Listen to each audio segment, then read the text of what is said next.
And here at home, a much different story, but still a celebration of life, and is scheduled this Friday for Dr. Bernhard Mittemeyer, who died after a brief illness at UMC on January 25th. After 28 years in the Army, Dr. Mittemeyer retired as a lieutenant general and served 40 years at the Texas Tech Health Sciences Center.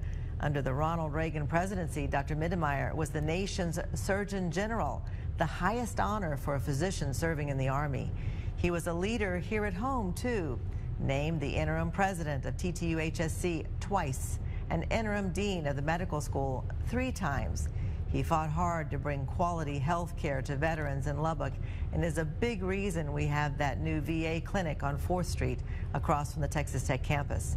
General Bernhard Mittemeyer dedicated much of his life to making Lubbock a better place to live.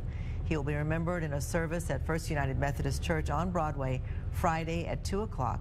General Mittemeyer was 92.